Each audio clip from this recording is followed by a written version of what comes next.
Salute was good when my people was good with the Just Do family, man. Back at it again with another one, man. I get some straightening in this boxing world. We got some big news, man. We got some news breaking today that, newly crowned, unified 130-pound champion, fearless Shakur Stevenson is in the works, is in talks with a fight against Emanuel Navarrete at 130. They're looking to make that fight for August, possibly September. So we gonna talk about it.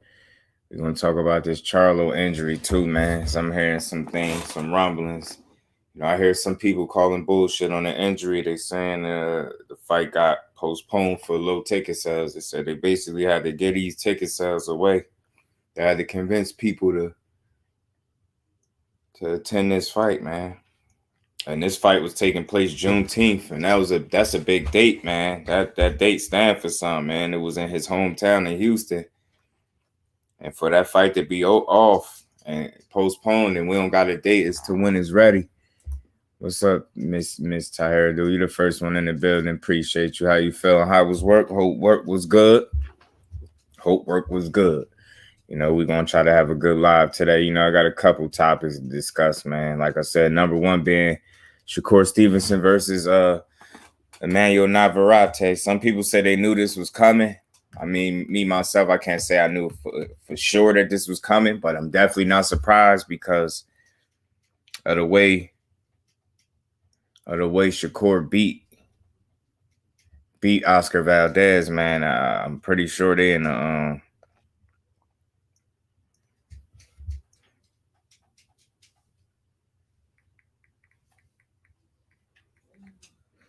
my bad, y'all. Sure, they in a rush to see if somebody can actually beat this kid, man, and long. That's why I'm still freaking here. Almost finished.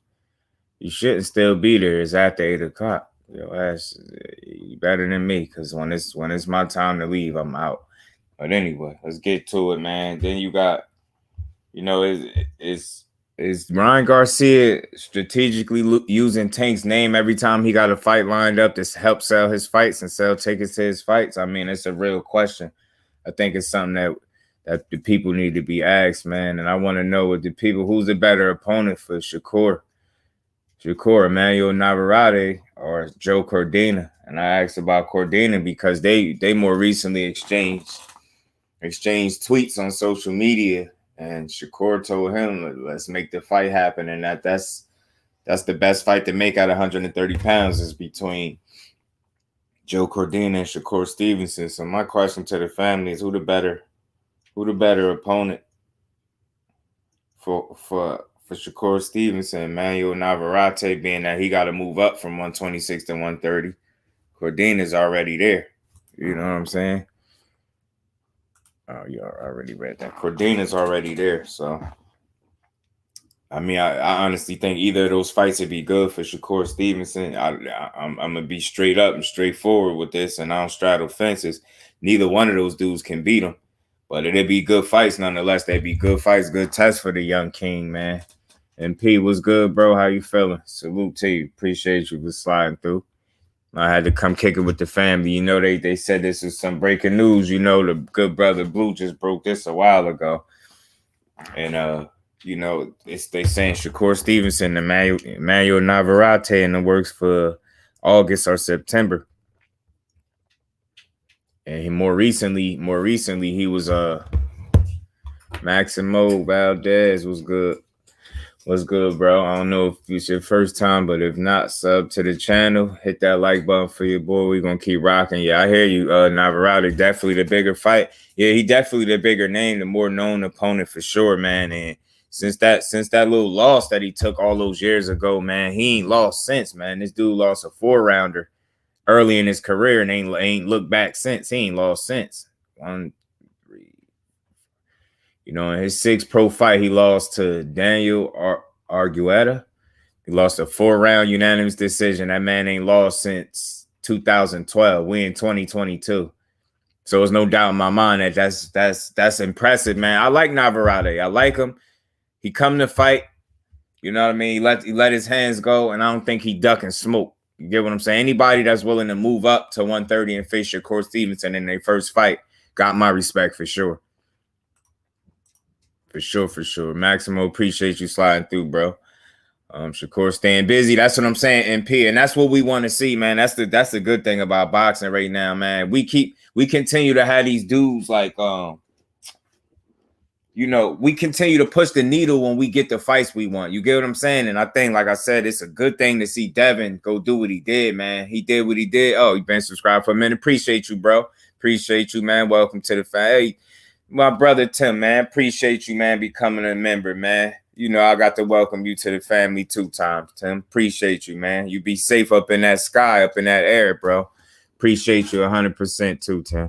How you feeling, bro? How's work been for you? Yes, man. Salute to the King Tim for joining the family all the way over again, becoming a member. But yeah, man, Navarrete is definitely the more known opponent, even though Cordina, I don't have a problem with him fighting Cordina either. And the reason why I mentioned those 2 names, I touched on it a little bit yesterday. Cordina, him and Shakur already exchanged tweets, basically saying, that they fight each other. So no, I'm down to see any of those fights. You get what I'm saying? I'm down to see either one of them. But I think, like I said, I think we're gonna get the Navarrete fight because it was already some whispers about them fighting earlier before this point. And now you fast forward to today, he got Valdez out of the way. And that's who they was talking about pairing Valdez with. But Shakur was adamant about getting his shot against Valdez, and I'm glad he got it. He got his shot. He dispatched him. He made short, quick, easy work of Valdez. And I, it's unfortunate, but, I like to see Shakur continue to get tested. But for some people, they just trying to find somebody that could beat him. And unfortunately, it's going to backfire again because Navarrete is not going to be the guy. I think he can test Shakur. There's no doubt in my mind. He definitely could test him 100%. He could test him. But I just don't see him being able to, beat him because Shakur, a lot of those punches, Navarrete needs you to be, in front of him for him to be able to land those punches. And with Shakur, man, he's elusive, man. Well-skilled, well-rounded, well-polished. He controlled distance and range better than just about any of these young fighters, man. So he's gonna have a hard time. He's gonna have a hard time. Good, bro. On level ground, chilling with the kids, cool. And channel surfing with the box family. I appreciate you becoming a member too, bro. Just gonna keep pushing this content out, man. I had to come do a live and chop it up with the family, man. See if y'all been hearing the same news I've been hearing. And y'all know, as I always say over here, I'm from Jersey, so I always want to see my boy Shakur do well. And like I said, either of these fights, it'd be good for him. It'd be good tests, respectable opponents. You know what I mean? I like the fact that he looked like he's staying busy, man. And that's what you want to see, man. You don't want to see these fighters keep going on 8, 10, year and a half layoffs after a fight, man. You want to see them stay as active as possible. You got Devin Haney on the other hand. He back in the gym already training. You know what I'm saying? He back in the gym already training. And they saying for either Lomachenko or rematch with Kambosos. Now, my thoughts on that is, they already said the government paid for the Kambosos Devin Haney fight the first time. My thoughts is, will the government actually be willing to pay for a fight again, especially when their countryman probably more than likely gonna get his ass beat.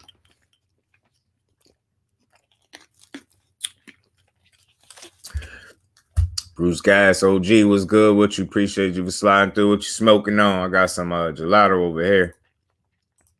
Appreciate all y'all for sliding through with your boy, man. But yeah, and then a good thing about I think why Navarrete is a more interesting fight, entertaining, because he got the bigger name, of course, and he an offensive buzzsaw. That dude he gonna make Shakur fight. You know what I'm saying? I ain't saying it's gonna be a walk in the park, but I just don't think he had the kind of skill set or style to upset Shakur. Like, just throwing a lot of punches ain't gonna do it. He gotta really be in front of you, and he's not gonna be there to be hit. We've seen it time and time again with Shakur. And again, a good reason for that fight being better than the Joe Cordina fight, because they got not one, but I believe they got 2 common opponents. Navarrete and Shakur. They got 2 common opponents. They got who did they fight? Let me check box. Yeah, they both fought Christopher Diaz. and they both fought Joette Gonzalez. You know what I'm saying? And I mean, if you've seen the fight with Joette and Shakur, then you kind of know where I'm going with this. Like Joette and Shakur wasn't even competitive at all. Shakur completely dominated that dude from start to finish. He didn't win a round, or he just got dominated. And it looked like Shakur might have held back. Oh, you got some sour diesel, some do-si-do. Oh, man. You know, when you mix them, especially if you do mix them, Bruce, I call it gumbo. When you mix, when you mix top quality flour, man, you got you some gumbo over there. 35% King Louis, strong Antica. Okay. Oh, Tim getting right too. Oh, you don't just be in the clouds, you be in the clouds. Okay, my brother. Salute to you, man. Enjoy that. I'm about to like this gelato up here. Navarrete has a pretty awkward style and throws wide and predictable punches, but not gonna lie, I'm surprised at how accurate he is. Yeah, he is accurate. I was watching, whenever I do a live or I go to speaking on a fighter, I go brush up on some of their highlights and even lowlights, to see what they hitting for. And I did notice everything you just said. He can be predictable with his combinations.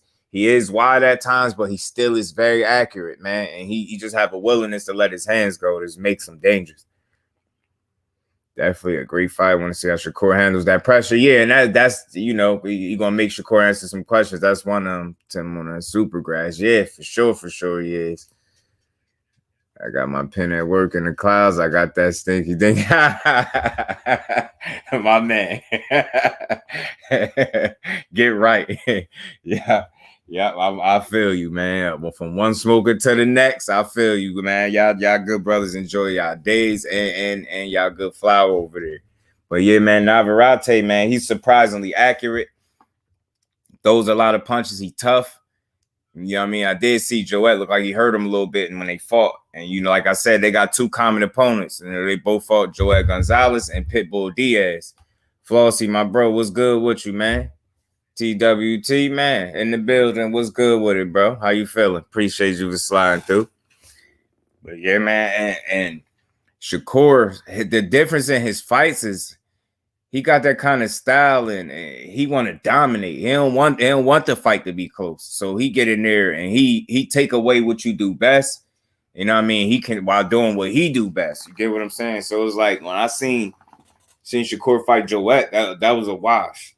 We just seen him fight Valdez. That was a wash. But when he fought Christopher Diaz, I think Diaz had just the one loss when Shakur fought him, man. He dominated him as well. So, and I noticed Navarrete stopped. I think he stopped Pitbull. I think he stopped Christopher Diaz, if I'm not mistaken. Yeah, he stopped him in the 12th round. That was a war, though. They was going back and forth. So that's what I noticed about Navarrete. He there to be hit. He can fight, but he lacks being defensively responsible, and that's something I preach all the time. Like I love to see your offense, but when you at that high of a level and getting in there with Shakur is considered the elite level. That's top level competition. I believe when you in there with a fighter that's that good, especially with him being good defensively and offensively, like you have your offense can't be your defense. You get what I'm saying? Like at that level, your offense need to be your offense and your defense need to be your defense. If you get what I'm saying, like you can ill afford to just rely on you throwing a whole bunch of punches or having more punching power than him, and you thinking that's just going to win you the fight. You got to really come in there with a game plan when you're going up against Shakur. And 18 times we ain't seen it happen. Demetrius Bright, was good, my bro? How you feeling? Appreciate you for sliding through. The new news, just kicking it with the fan, man. They talking Joe Cordina.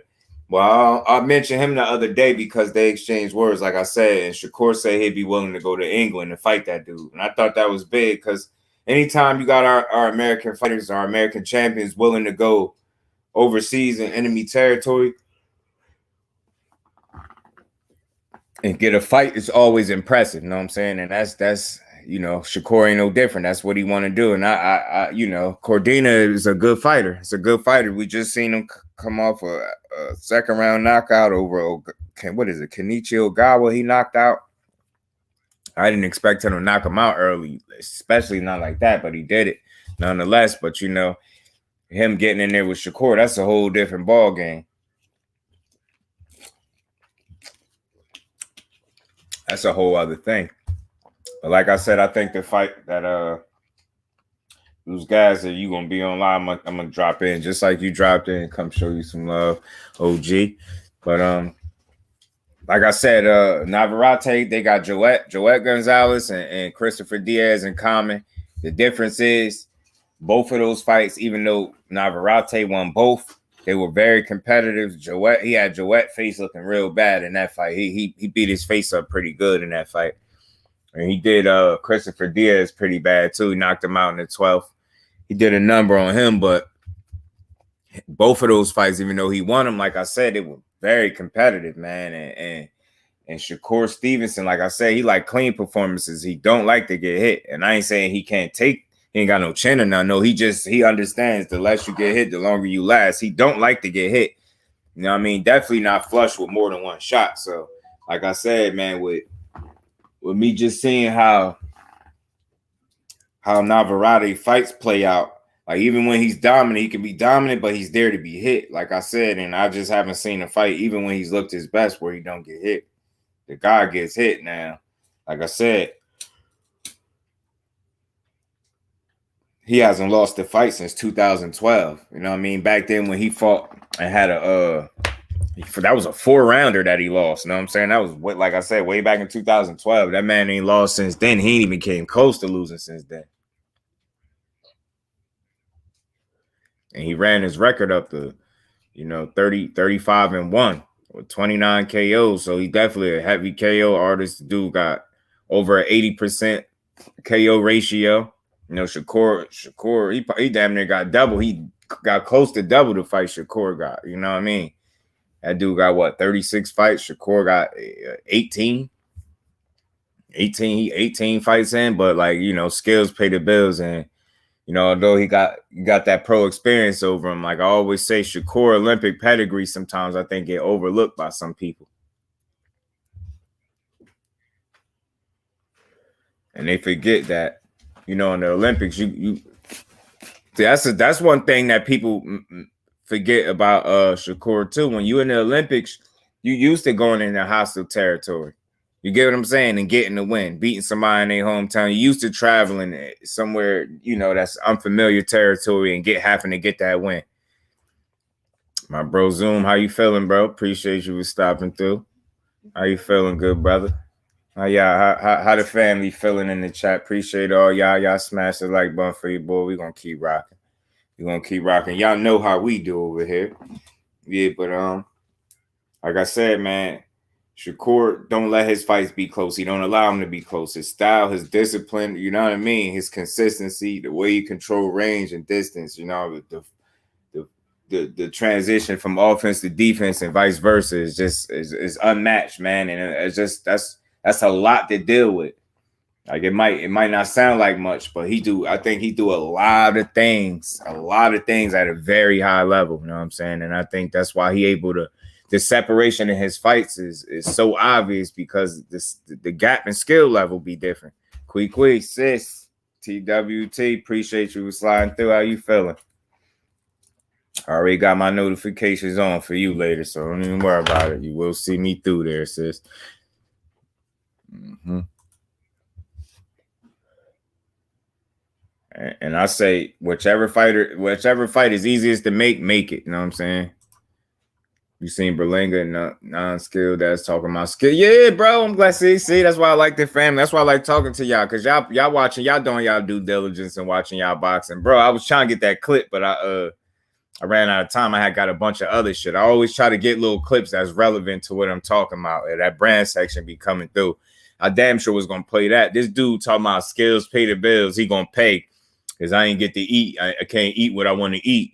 I'm gonna make him pay because I ain't with my daughter and my girl. Like, bro, that's all fighters, bro. Like, no, tell me how you gonna make him pay. You talking about you gonna eat all these rifle bullets and man, get your ass on, bro. You shouldn't even be talking like that.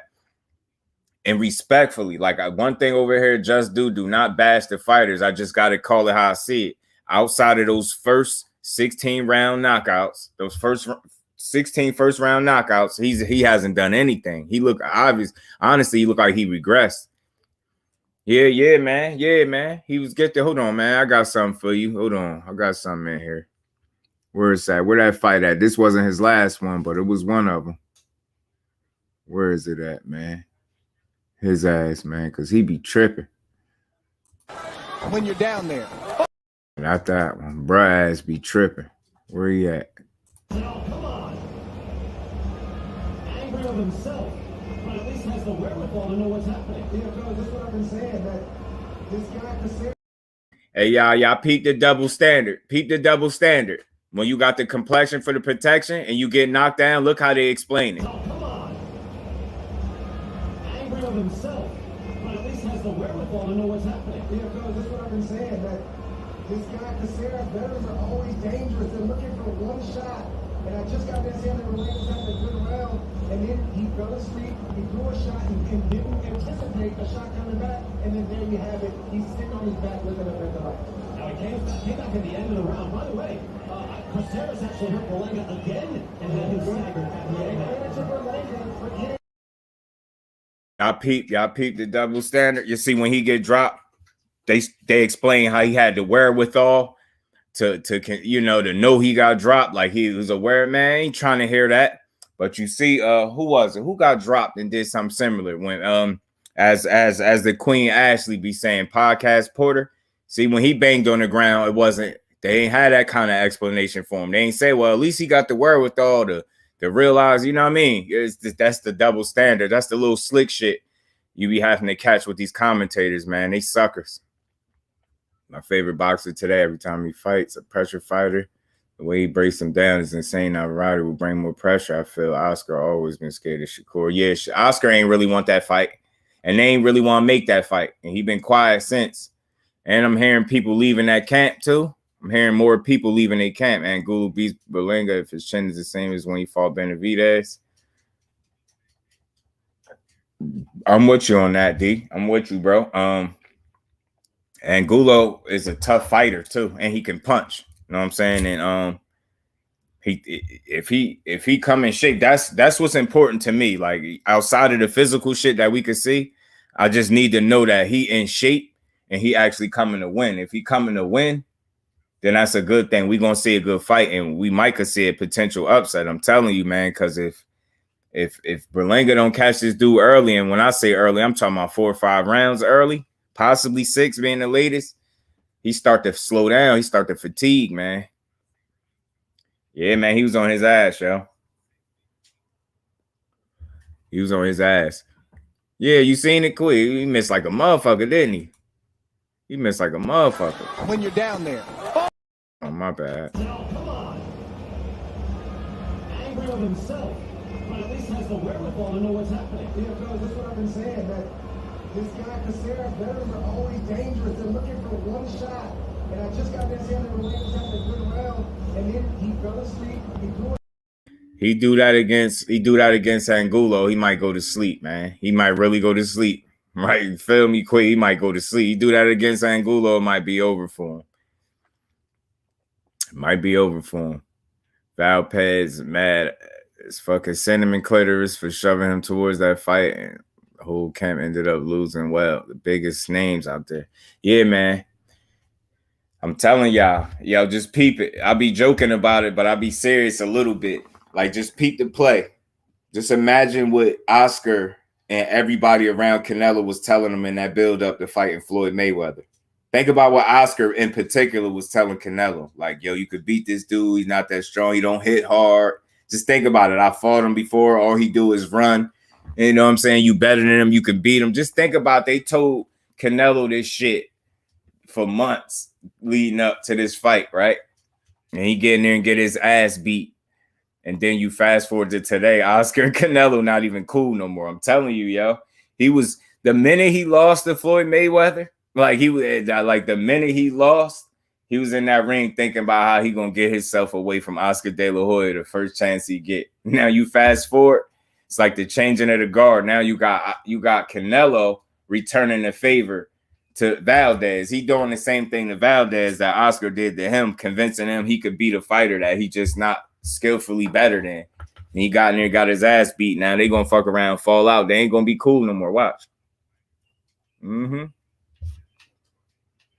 And then Canelo Then Canelo turned around and it was a cherry pick going wrong, in my opinion, and he lost. Oh man, the people that was training with Canelo, they be lucky if they come there and the locks don't be changed on the gym, man. Canelo done changed his number and everything by now. I bet you.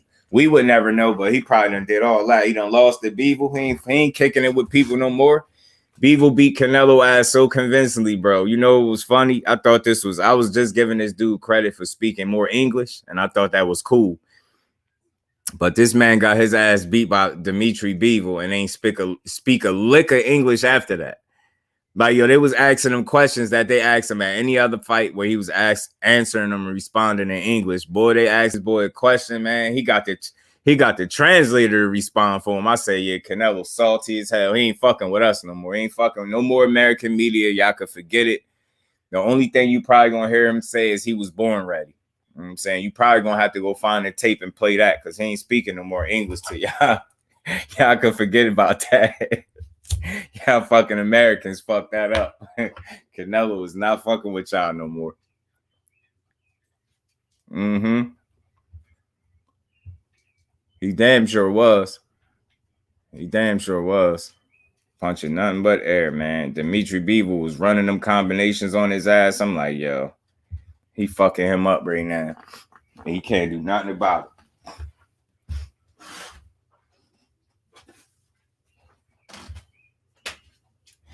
So then you fast forward, like I said, he returned that favor to Valdez. He said, shit, they gonna get me beat, I'm gonna get him beat. You know what I'm saying? Reynoso was too busy teaching all his fighters how to throw left hooks and forgot about everything else. See Maximo, that's why I could rock with you, bro, because you see it the way I see it. You see how all them dudes train, and my bro St. Louis touched on it, on commentary touched on it, man.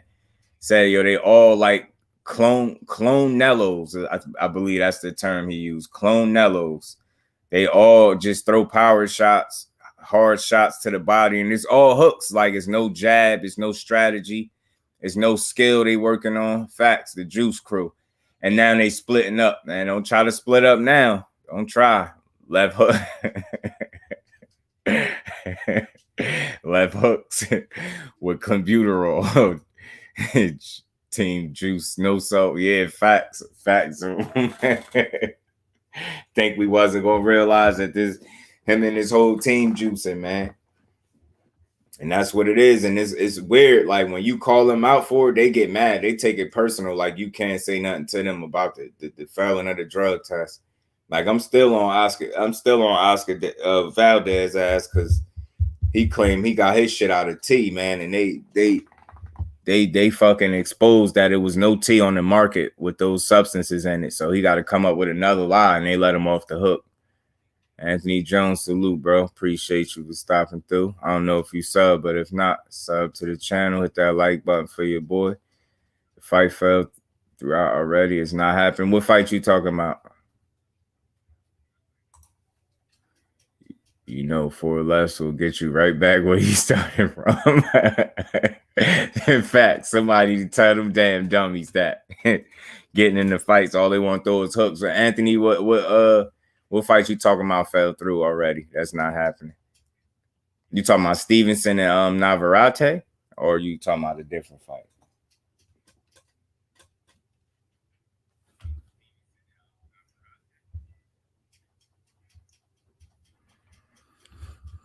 Yeah, they asses all they throw is hooks to the body and hard hooks to the head. Yeah, boy, man. The Shakur fight. You talking about with Navarrete? That fell out? That fell through already? Because that's the most recent news right there. If that's the fight you talking about. Oh, you heard it was canned. Oh, you did. You did too. Navarrete, you talking about?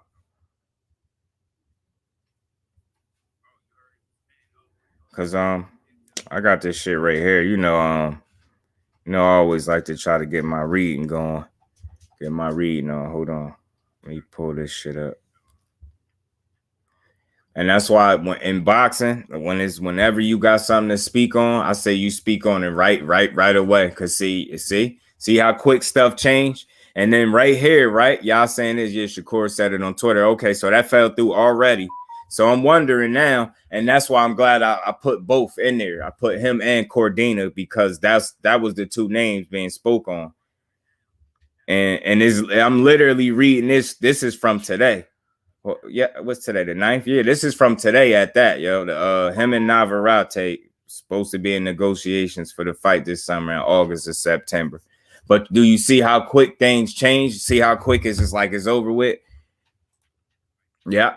See, you said it, and I appreciate you for bringing that through here, yo. Because I don't got Twitter, but I still be catching some of these tweets and stuff, and they reveal different shit on Twitter. It's like, you know, their Twitter is just like their diary. Like they put everything in Twitter. They tweet everything.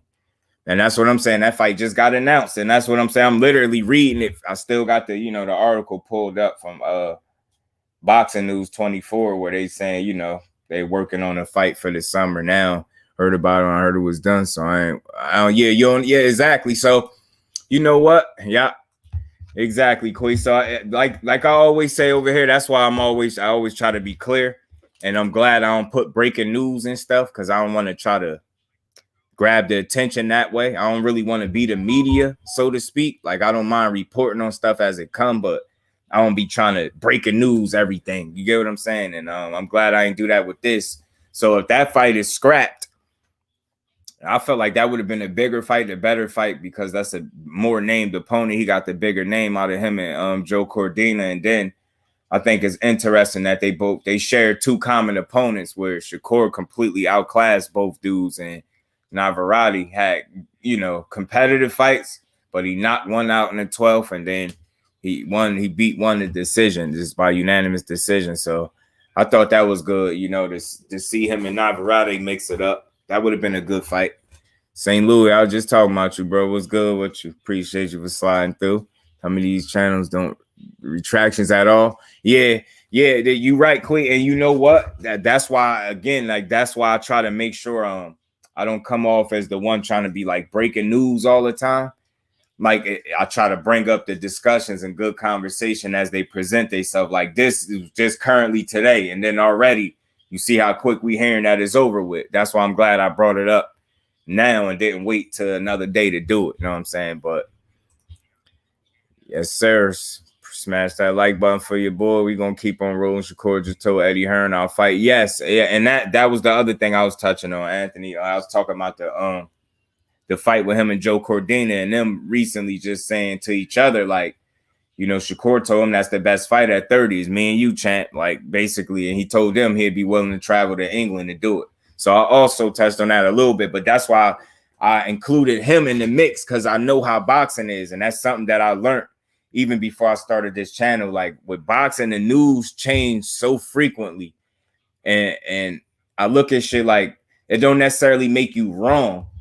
You gotta be, I guess, mindful of how you go about like reporting this shit. And you notice I ain't say breaking news, and you see if I turn my camera on, y'all see I got this article right in front of me with them talking about they gonna fight.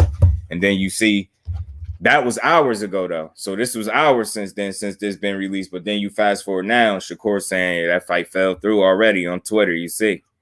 So I'm guessing if it's not gonna be Navarrete, then it's gonna have to be Joe Cordina, because that's the other guy that they was talking about, that he was talking about fighting. And sometimes the fighters do it too. They entertain multiple fights at a time. You get what I'm saying? And it's like they might have interest one place, but then the promoters might want to go another place.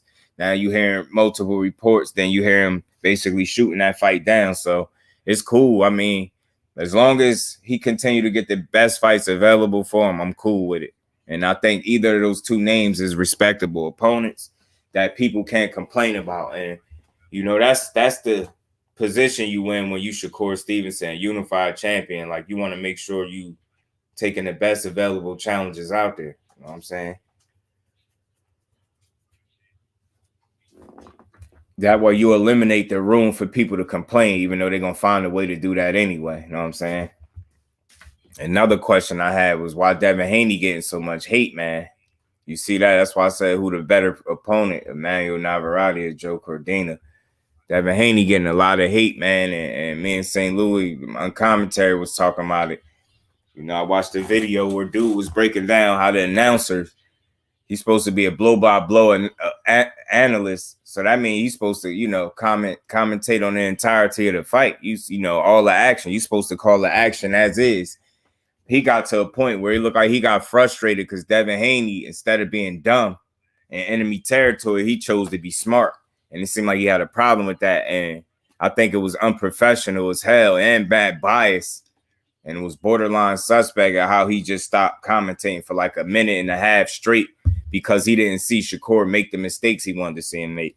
I mean, he didn't see Devin Haney make the mistakes he wanted to see him make.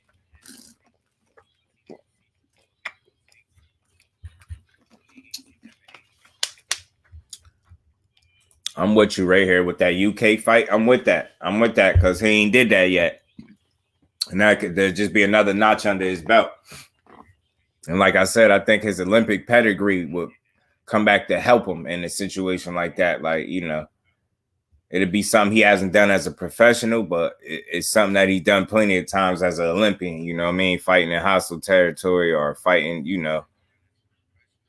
He flat out just stopped talking. Yeah, just straight up. He ain't even say another word. About a minute and a half, I see Dante, you know, counted that. And then he continued to get quiet. And then when he did speak, the shit he was saying, like, you know, basically complaining about the jabs and wanting them to, like, take more risks. Like, you know what I mean? Like, nah, bro. No, motherfucker. That's why he the fighter and you the analyst. You little asshole. He ain't gonna do what you wanted him to do. And that's what made that win impressive. It wasn't so much how he won, but it's how he approached it. You know what I'm saying? At the same time, when you're in enemy territory, you're in hostile territory, it's in your best interest to fight your fight and not the opponent's fight.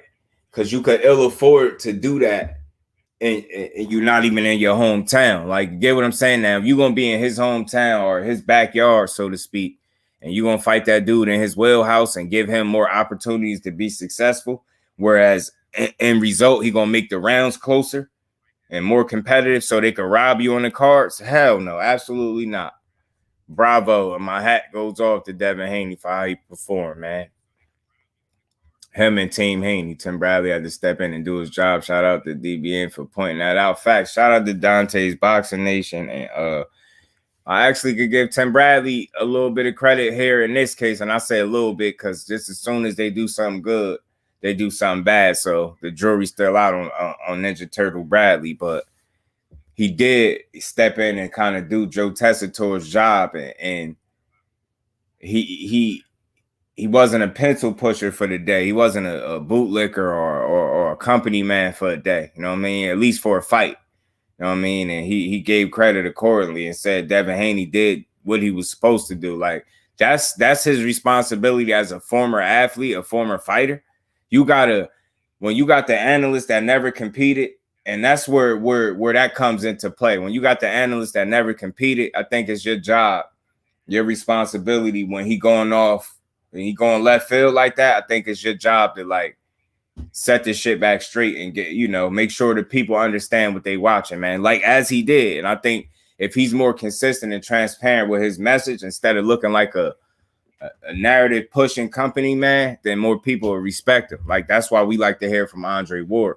But even him, he been surprising me through the more recent years with some of the stuff he been saying. A lot of people feel like Haney played it a bit too safe, but he always fights that way. He said after Linares, he just don't risk anything. Smart. And and that's that. I'm glad you brought that up. Salute, Will Cash. How you feeling, bro? Appreciate you for sliding through. Yeah, that's one of the things that I was talking about. That's basically what Joe Tessitore was complaining about. Him playing it too safe. And you know why I feel like that's irresponsible and a little biased, like for him to try to call it that way. I get what you're saying, but I can see if the roles was reversed and Devin Haney was in his hometown, or say it was in Vegas the fight was, and he played it safe like that, maybe you could have complained. But like I said, and this is just my thinking, in my opinion, y'all feel free to state how y'all feel about this, but you can't afford to too many risks when you're not home. When a big focal point leading up to this fight was he gonna get his fair shake? In Australia, was the judges gonna rob him? Was he gonna get the nod if the rounds was too competitive or close? And I think by him being smart. See, we understand and recognize that it's smart, and we understand what kind of fighter Devin Haney is. So we understand what to look for. You get what I'm saying? But I think with them, when you bias and you're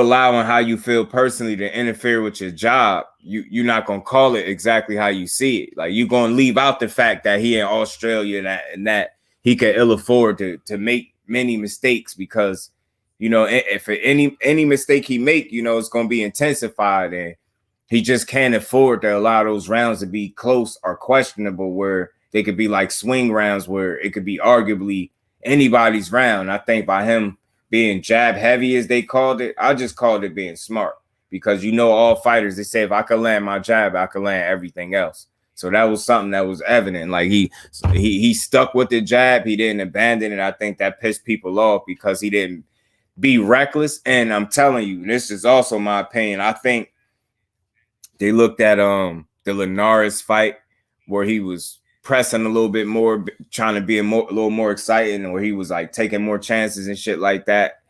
And they looked at the Jojo Diaz fight, where Jojo was able to have success landing the same punch over and over. But I told people, it's two ways to look at that. Yeah, you could say Devin Haney was taking punishment, or he was getting hit with the same punch by Jojo. You could say that, but it's another way to look at it too. And it's perspective. It's like, what's going to happen if you take more risks? If you take more risks, you're going to get hit a bit more.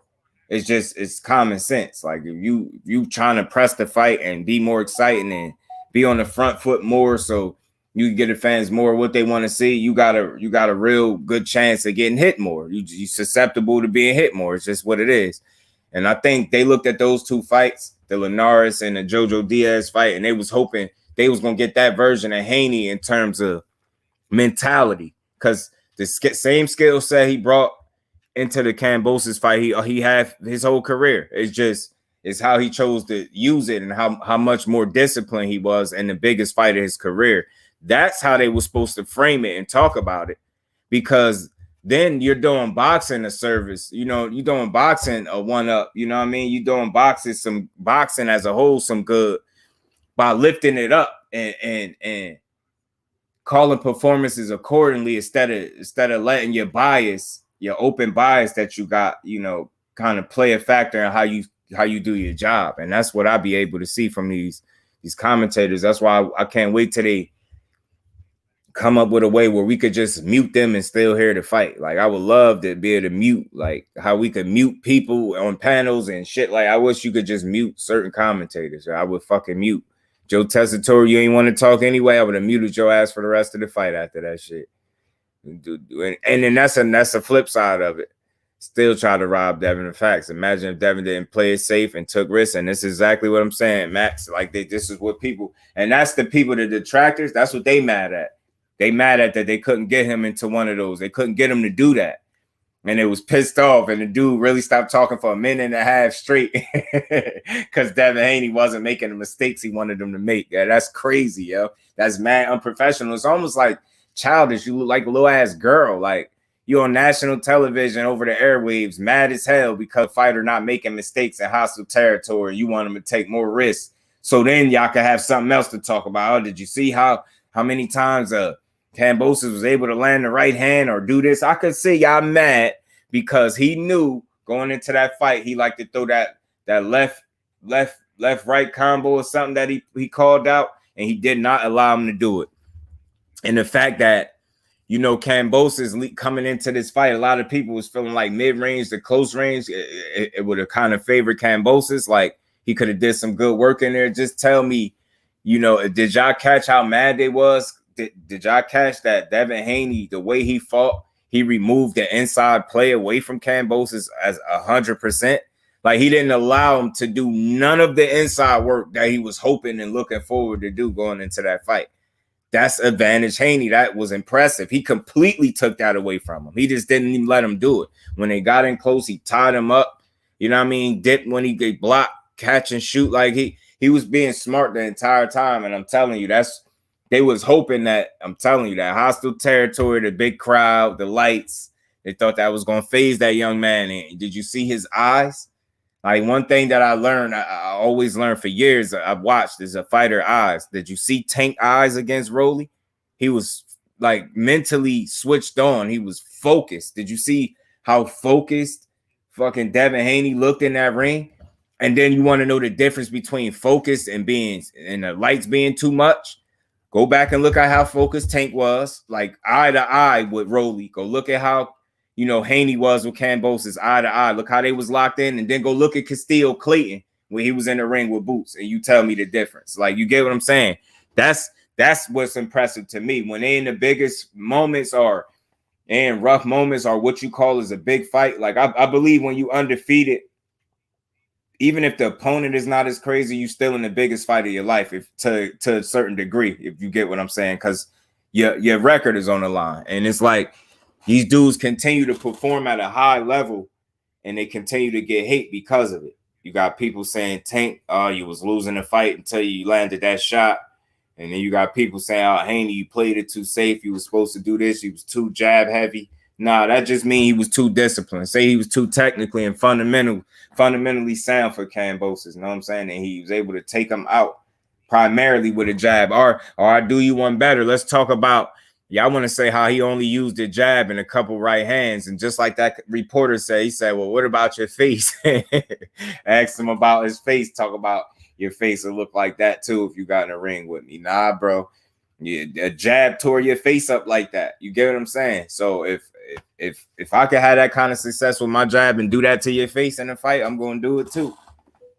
And that's what you was able to see with that, man. That's why I was impressive. Hostile territory, you know, all the shit leading up, like the uncertainty if his dad was really going to be there. Just think about how he got accepted, like on some last minute shit that could have threw off their chemistry. Say if they was planning and working doing this, and then your pops come, and then y'all go to, you know what I'm saying?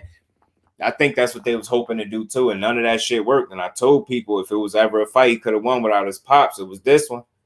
And they probably say, man, just do what you talking about, man. That's tough to do. But when you born for that shit, man, hey, man, you just got it in you. You got it in you. And when you mentally strong, which is something I see Devin Haney being, sometimes people probably don't speak on that enough, but I think he mentally tough. You know what I'm saying? And he always in shape. So regardless of what you think about him as a fighter, he give himself half the chance to win going in because he be prepared. And then the other half is him executing the game plan. So, you know, a couple things with Devin Haney, you know he gonna be focused, you know he gonna be in shape. And then 10 times out of 10, he executing his game plan. Whatever game plan they came up with, it worked. And then he spoke on it, like I said.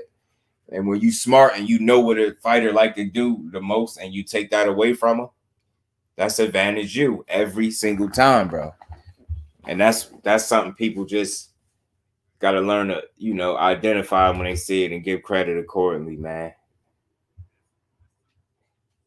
Yeah, they can't downplay Haney's performance. They could try, but we ain't got to give it to him.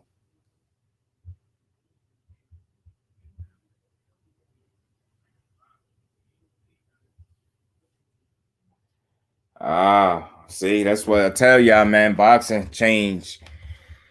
Information changed so frequently with boxing now. Where is it? Now, Emanuel Navarrete, they saying is going to fight. Okay, let me get to it.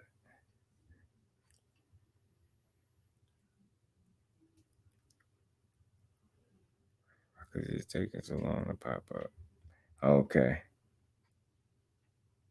Oh, man. And you see, now that's what I'm saying about boxing. Like, now, say if you would have reported, because you got people that reported on this earlier about Emanuel Navarrete and Shakur Stevenson. Now, that's what it was at the time. But then you see some hours later, not even a full day, and already those talks fell out. And Emanuel Navarrete is to fight Eduardo Baez on August 20th. As Shakur Stevenson talks collapsed. So y'all was right. Appreciate y'all for that info, and see how. And this is also Boxing News 24. So this is all within, way less than 24 hours. This is hours apart. You get two totally different reports that was both accurate, but just when you follow boxing, you know how often, how frequently things change. And that's something that I just wanted to point out for the people that's saying here. It don't always make the content creators wrong, but it's just shit change. And that's why it don't hurt to do follow-up videos, or like Quee said, retraction videos and shit like that. Or even if you're not doing a retraction video, in a way you are, like you speak on, this fight fell out and this is the next fight. So they talking about some dude, Eduardo Baez. I don't know him. August 20th, I don't know this guy. 26 years old. Let me see what his record is. Baez 21, 2-2, 7 KOs. Isn't much of a puncher. He a dead man walking, man. See what I'm saying? And that's exactly what's wrong with boxing now. For what reason would y'all even announce that it's talks between him and Shakur Stevenson fighting, just for him to fight somebody that got 7 fucking knockouts? Like, you can't. And if this was Shakur getting this opponent, this is a mad day. Slaughter him right now for taking this opponent. If Shakur Stevenson was fighting this dude 21, 2-2 with 7 KOs, they'd be all over him. But Navarrete is 35-1 with 29 knockouts. You know what I'm saying? 27 years old, and he fighting this guy here. You got to be shitting me, yo. He got a 28% KO ratio. He is a dead man walking. He might as well not even take that fight, because he's gonna get his ass beat. Man. And that's when they doing boxing a disservice. You just took a great matchup and replaced it with some shit. See what I'm saying?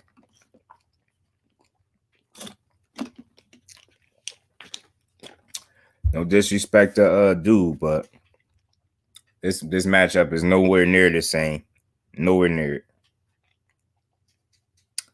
All right. Well, his two losses came against Mauricio Lara. He's a solid fighter, and Raif Salim is another undefeated fighter. He nice. D Free, bro, what's good with you?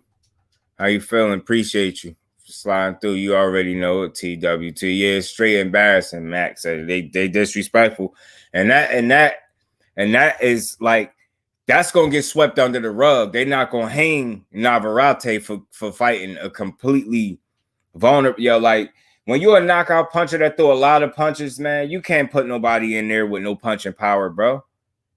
That's like, I hear Virgil Ortiz fighting McKinson now. Come on, man. We see the play. They trying to keep his knockout streak going. This shit is crazy, bro. Facts, TWT to the end, man. Appreciate all y'all sliding through, man. Raif Salim is nice, but yeah, man. Navarrete got an easy win coming up. What is he? 35-1. He's gonna be 36-1 with 30 KOs after this fight. Watch what I tell you. He gonna beat the life. He gonna beat the hell out of this dude. And hopefully Shakur, being that Shakur ain't fighting this dude now, hopefully him and Joe Cordina make that fight and he get to travel over to England just so he could get that experience in his back pocket. Go over there, hostile territory, and beat some ass. You know what I'm saying? Dude coming off a big win. Like, they already exchanged tweets to each other. I don't see why that fight shouldn't be the fight to be made now. Especially with him already saying he willing to travel.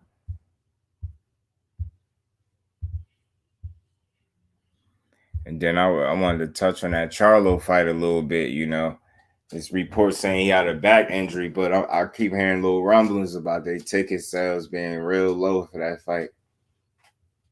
And I wonder how true that is. And I hear, a lot of people bashing him for his opponent, but ain't nobody bash David Benavidez for fighting David Lemieux last weekend or what weekend. So, you know what I mean? So it's like, I don't understand that. And respectfully, you know, I rock with Charlo, but he gotta get some big fights under his belt, man. He fought like shit, one world champion or some shit like that his whole career. Yeah, and then De La Hoya, little hoe ass, man. His little hoe ass. Where he at, man? Running his mouth, man. Charlo, yeah, we were ready to make the fight. We were ready to do whatever it takes to get Jaime Munguia the fight that he wants. One thing about Charlo and one thing about the whole PBC stable is that they hide behind Al Heyman, and that's the bottom line. I'm hoping that Charlo grows some balls, you know, and tells his management team, tells his people, hey, I want to fight Jaime Munguia. I want to fight the very best. I don't want to fight Suleiki. It's the same bullshit. I mean, it's hiding behind Al Heyman. That's the bottom line. Yo, did you hear this guy? Yeah, is it me or is he back fucking with the nose candy again, bro? Because Oscar pissing me off. He really said Charlo need to grow some balls. Charlo need to grow some balls. Charlo got what? 28 fights, 22 knockouts. Munguia is like 39-0, bro. He got the most padded record in all of boxing right now.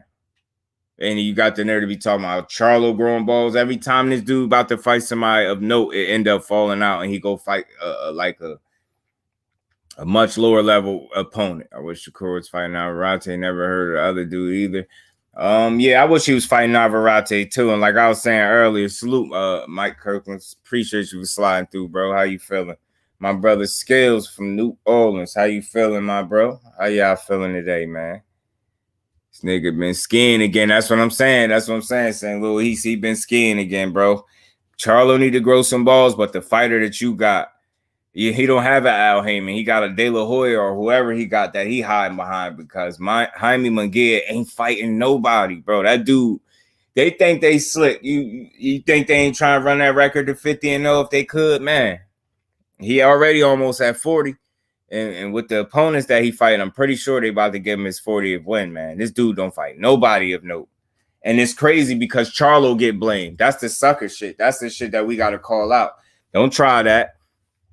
Charlo, and I'm not just saying this because I rock with Charlo. I'm saying this because I think Munguia get hit too much. And if he in there, and when he was in there with somebody that was fighting him back, the fight looked totally different. Totally different. If you're going to be in there to survive, then yeah, he gonna be on your ass. He gonna be fucking you up. But I just seen him go like tooth and nail with Gabriel Rosado, man. And I like Gabriel Rosado, but at the point he had in his career, that fight shouldn't have been that close, and it was. It was very close. You know what I'm saying? So it's like, you say Charlo need to grow some. Nah, Munguia need to grow some. You, him, his promoter. You know what I mean? His ass might need to move up, man. Y'all seen him pass out this last fight he had? The dude down there died at the weigh-in. He had to stretch out. They had to fan him. He had to take his hat off. He had them big-ass glasses on his face looking stupid. Boy was looking crazy. He's looking bad. That's why I was thinking he was going to lose that last one, but he got it off. Eddie, the zone, they made an offer that was greater than, and that didn't work out, but you said no problem. You crossed the street, and they try to call your bluff, but you found that dotted line. I mean, yeah, that's pretty much, I mean, what it is. I chose legacy over money, and that's pretty much what happened. I didn't want to, miss the opportunity, and some people before the fight might have said I was crazy, just to be signing up for everything that I signed up for, but I trusted in my skills, I trusted in my talent. And I put it all on the line, and it was great reward that came with it. In the end, we cleaned up. You know what I'm saying? I pushed all the chips on the table and bet on myself. And then when I won, I cleaned up, and that's pretty much how it happened. I second that. I agree. I just had to play a little clip. I'm happy for him. He getting a lot of hate, man. They complaining about the performance. It was too safe. Nah, it was too smart. Y'all trying to call it safe. I'm going to call a spade a spade. It was smart. It was disciplined, man. It was mature. You know what I'm saying? Seen some growth in there. That man did not play to the crowd, and they sit. As I'm saying, salute to him. I gotta salute this young man. But it's seeming like him and Tank, man, they on a collision course sooner or later because if they ain't the ones asking for it, it's other people asking for it. Yeah, that's what it was. That's the real word for it, man. That man put on. Y'all know he did. Just give him his just due and go. Just keep it moving. Go ahead and go dig in the stash. Go find somebody else that y'all think could beat him, man, because that wasn't the guy. And I said this the whole time. And hold on, man. Hold on. I don't give a fuck how long ago the fight happened, even though we know it's recent. Where the fuck are them Cambosis fans at, bro? Nah, hell no. Nah, people was getting into whole arguments. Motherfuckers was exchanging little slick words. Dude was telling me skills don't matter. Nah, hell no. I almost forgot about that. Nah, fuck that. Where was them people at that was arguing with me, that was talking about Tank, his skills ain't gonna matter, Rolly too big? Where's them Cambosis people at that was saying he gonna do all this shit on the inside, he fast as hell, he let his hands go, Devin Haney this, man? Nah, fuck that. Where do these people be at? Real shit, where do they be at? They know how to show up when a fight is about announced. They know how to be present with the build up. Once that fight happened and the fighter that they advocated so heavily for lose, they just vanish, yo. They start hitting different platforms and panels. You don't see people. You got, yo, for real. They're not gonna fight yet. Yeah, nah. I don't want to see it though, because I don't want to rush it. But it's like, you know, they talking shit to each other, them two in particular. So it's fun to talk about. But I would much rather see Loma get his ass beat by either one of them two, whichever way it gotta be. And that's why I said, go ahead, y'all might as well dig back in y'all top ranked bag to see if you can find somebody else to beat him, because it ain't gonna happen. And y'all mad Loma ain't doing it. Now, facts, where them dudes at, man? Where the hell is they at, bro? They hiding because they was never fans. They just want to never think. Well, that's a fact. That's a fact. These dudes be weird, man. They ain't want neither one of them to win. And that's why I'm like, y'all weird as hell. Where y'all at? You got, man, it all shit. Damn, yo, that's all it take for people to show another side is the person that they was rooting for to lose. Because, you know, not for nothing. I mean, I'm going to speak on it because, you know, it is what it is. Ain't like I'm lying. So because we seen a certain fight take place April 16. Quee, you was there in the flesh, so you actually enjoyed it live and in the person. I was in the comfort of my home while cheering on Big Fish. But as he made, you know, he dispatched the Ugas. You got certain people that disappeared, man, and those certain people was on other panels and shit, and people were speaking, and like I said, I was talking to the brothers, man. I was like, yo, it's one thing. My bro T was good with you. I said, it's one thing to like not read the comments and you don't know somebody talking to you, but it's another thing for the host to read the comment like how I'm reading T comment. He's saying what's good, Just. Now, say if I'm not Just and Just is on my panel, I'm like, yo, Just, yo, T talking to you, and Just don't say nothing back to T. That's a little weird. Like, god damn, that's all it take for somebody to not speak on this YouTube shit is for they fighter to lose. You know it. You know the great minds thinking like, bro, you know it. But I just had to mention it. I thought that was crazy. I'm like, damn, so all it takes is a motherfucker you rooted for to lose and you will stop speaking over that? Like, damn. Though he's cooler than that. Motherfucker. Ooh, guys got his eyes closed, man. That shit got people now speaking in chats and shit. Motherfuckers like, man, I don't know you no more, man. You was one of them EJ motherfuckers. Make me want to root for EJ harder. Next time somebody asks me, am I an EJ fan? I'm going to just be like, yeah, hell yeah, you goddamn right. And what you got to say about it? You know what I'm saying? Motherfuckers' favorite fighter lose. Not, it don't even be their favorite fighter. It just be a fighter they root for. They lose, motherfuckers don't even speak to you no more. Like, this is, I ain't speaking to his ass. He was rooting for EJ. He was rooting for the country guy, the guy from Dallas. We don't like him. Fuck, you rooting for who, guys? Who the fuck was rooting? I don't even hear people bring him up. And I'm talking about before this shit. Yeah, St. Louis motherfuckers just be like, I ain't kicking it with you no more. Damn, what I do? I ain't even do nothing. Motherfuckers be Not speaking to you like you beat somebody's ass, like you was in the fight. I ain't had nothing to do with that fight. I just rooted for the person I knew was gonna win. That's all I did. I ain't even do nothing. No, you know. I just cut you off quick as hell. Yeah. This nigga love. This nigga love Canelo Alvarez, boy. Oh shit, Rick doing fighter ratings. He doing Canelo. Y'all over there at Rick's. I don't want to talk to you, sit with you, kick it with you. None of that facts. I don't want to skate. I don't want to debate with you. Speak on the panels to you. I ain't in the chats. We ain't kicking it no more. Nothing.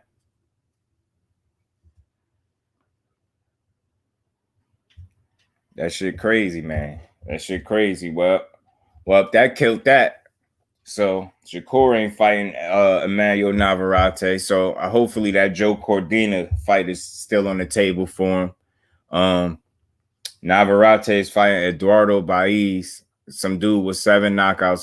He about to destroy him. I got the update. So it's no longer Shakur Stevenson and Emanuel Navarrete. It's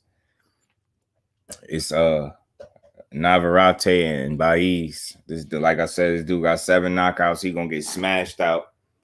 That I hope the Cordina fight is still on. Shakur said he'd go to England. That's what's up. I want to see it.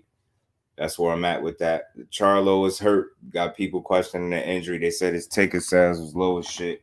I spoke on that a little bit the other day, but I just wonder what's next for him. You know what I'm saying? Like they say this fight is postponed, but they ain't got no other date. I just want to know what's going on with the 60-pound division and 68. David Benavidez, he's still in the win. You know, Morrell calling for him. Morrell calling for all top smoke. Ronnie Shields don't really want it, but he said he won't stop him like my bro T said. So we're going to see how all that shit shake out. I just wanted to come bring this to y'all. I wanted to talk about this fight a little bit, but now it's just as quick as it was on. It's over with.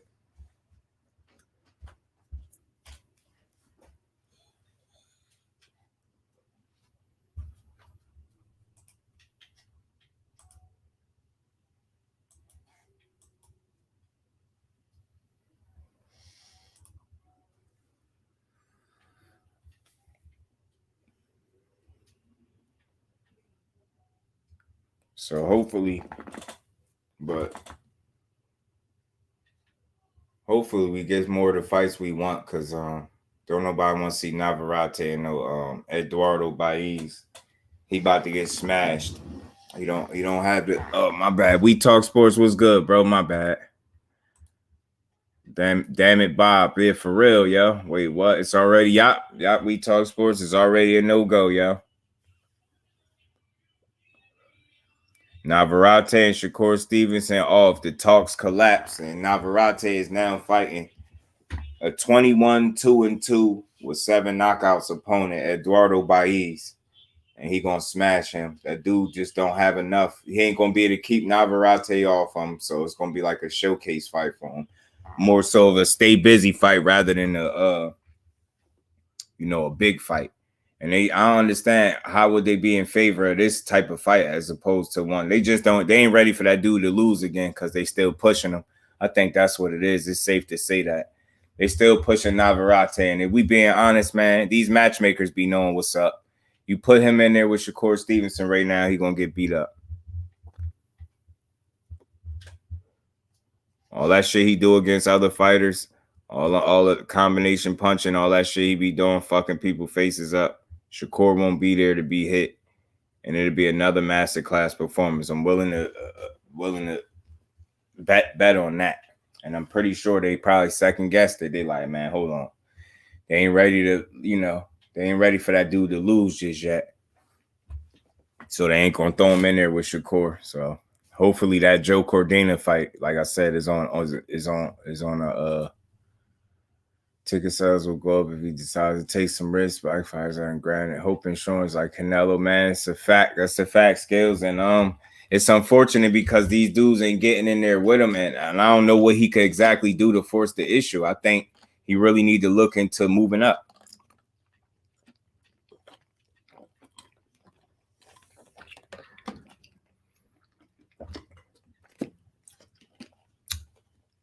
I think on one of the quickest ways for Charlo to get out of that situation right there is move up, because I think it's smoke for him up there. I just don't think the champions at 60 and the big names want to get in there with him, and I think he's just gonna waste his career away. I don't think he need to fight no Macy Selecki. Just leave that dude where he at, even though I still believe Selecki was a better opponent than David Lemieux, but that's another conversation. Honestly, bro, I was shocked to hear that we even close to considering that fight. I wasn't sure it actually happened. What are you talking about, Navarrete and Shakur? Because I know they was talking about it before, and they was talking about him and Valdez. So I was figuring maybe they'd spin in the block with the Navarrete fight. They revisited that because they think maybe he'd be the one to beat Shakur. But then again, not really. So it's like they probably thought about that again. Excuse me. Yeah, in fact, Shakur beat him, man. And that's just what it is. Most he could do is try to pressure him, give him some entertaining rounds, but he'll get picked apart. I've seen the success Joet Gonzalez was able to have against him, and they share two common opponents. Now, I know dude is more of a puncher than Shakur, and he knocked out Christopher Diaz in the 12th round. Shakur just beat his ass. Shakur beat Joet Gonzalez up pretty good, but Navarrete did even more damage to him, but he did damage back. See what I'm saying? So if he was able to have that kind of success on Navarrete, I know Shakur could do the same and triple that and beat him. And I think they probably, you know what I mean? People probably sat down, thought about it, and was like, nah, we don't need that right now.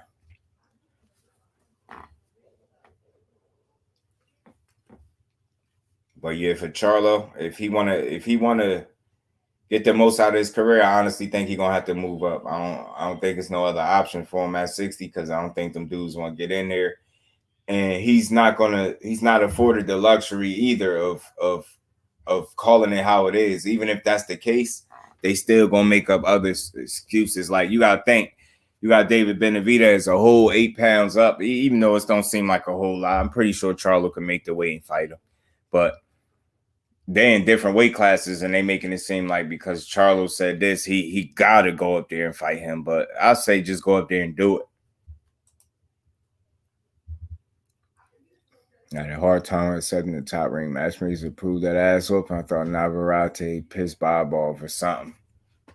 Shit, you never know with them, but I say, man, maybe they sat down and revisited that, and somebody intelligently instructed them, like, yo, unless you ready for him to lose again, don't put him in there with that young boy from Newark, man. Do not do it. His ass will be whooped. You better off putting Cordina ass in there and letting him.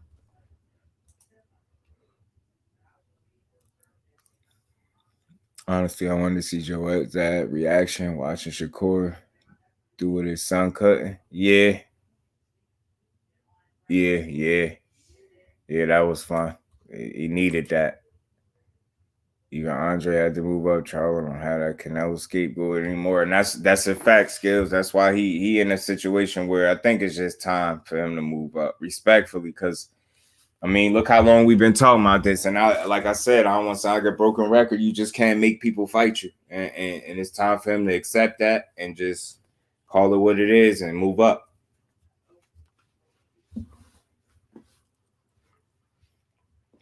Take risks, because none of these fights is automatic losses for you. Damn, Baez is ranked number 9 in the WBO too. If you wanted to stay at 126, get a shot to Mauricio Lara, number 3 in WBO, who deserved it. Shakur would have seen that uppercut from a mile away. Counter here. You know what? And that's who Baez lost to. That's one of the people he lost to. He lost to Mauricio Lara. And he lost to Rais Aleem.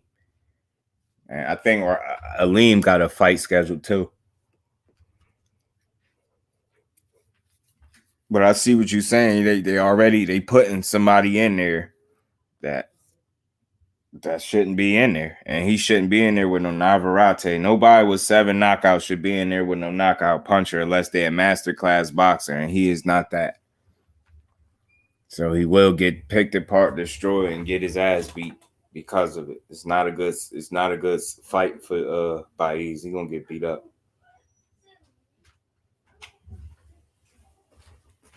He gonna get stopped. I heard Virgil Ortiz and them spent the block on McKinson. They're gonna fight him. He's gonna get stopped in that fight. It ain't looking good. It is. So that's what it is with them.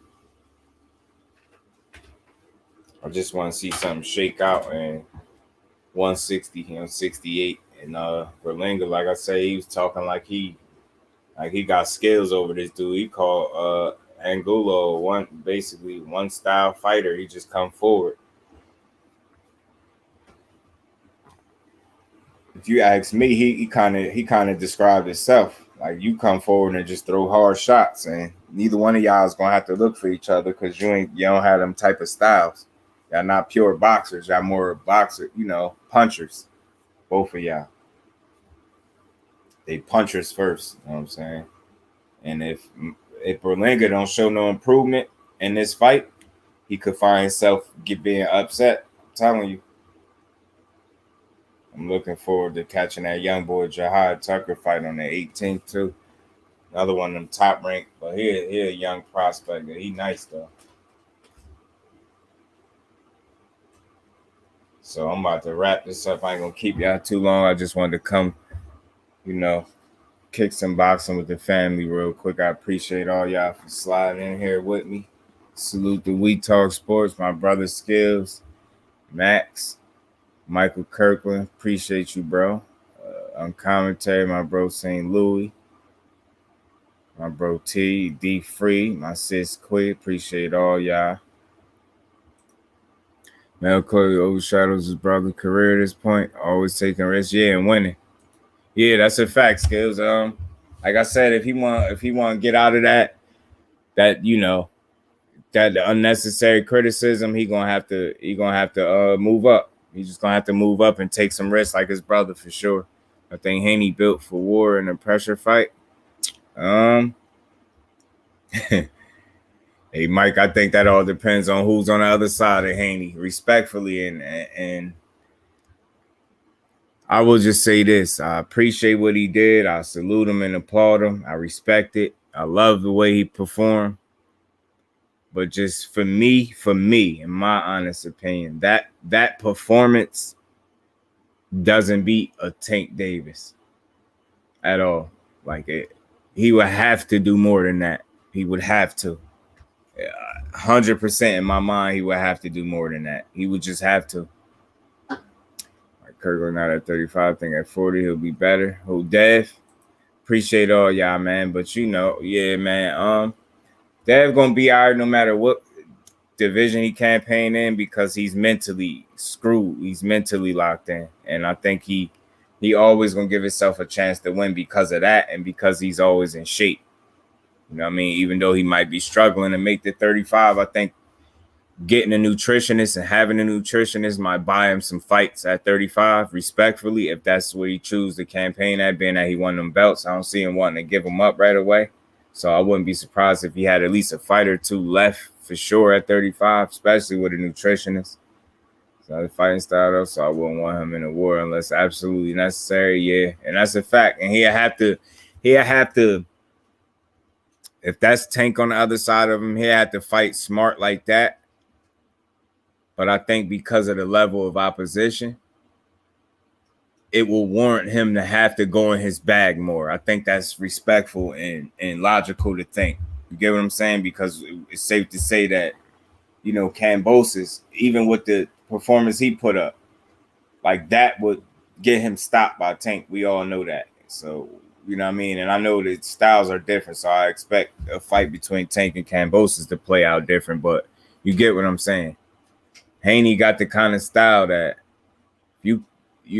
more times than none, he can outbox you from the outside. He can make it what they call a boring fight by being smart.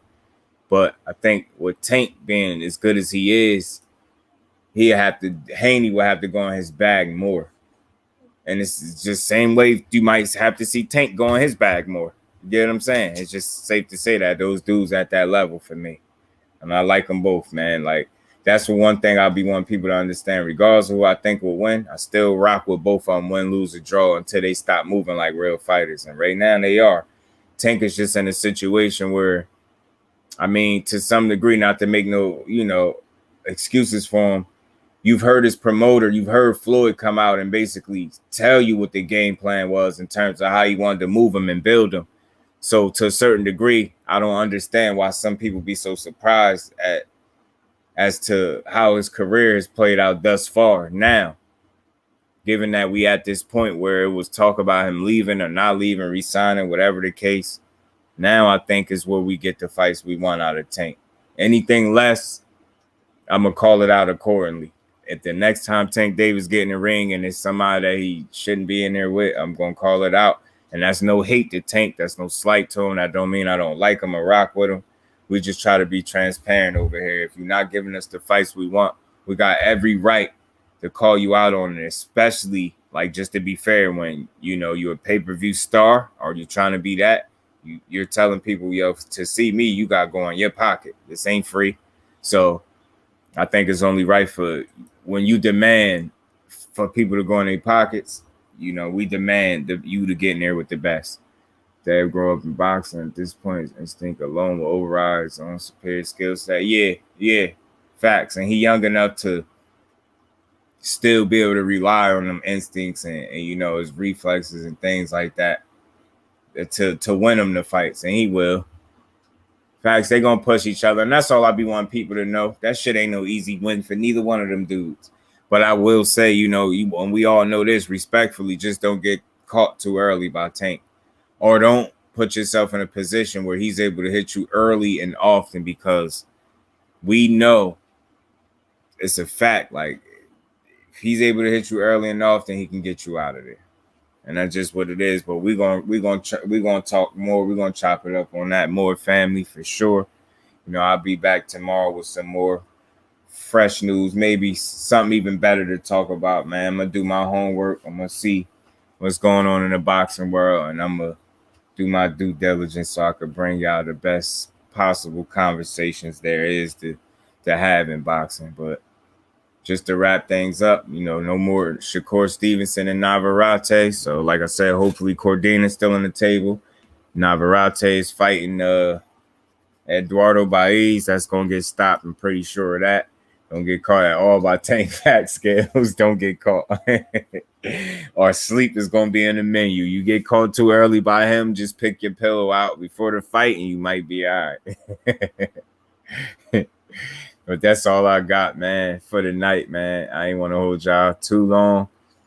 Appreciate all y'all. Y'all have me in here another hour laughing. Laughing about Tank and shit, knocking people out, because that shit real. Tank real out here in the field, man.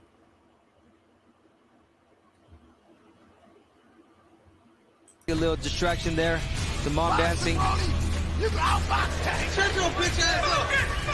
Wow, Davis is like looking at the crowd talking. It's an interesting vibe from him right now. A little distraction there.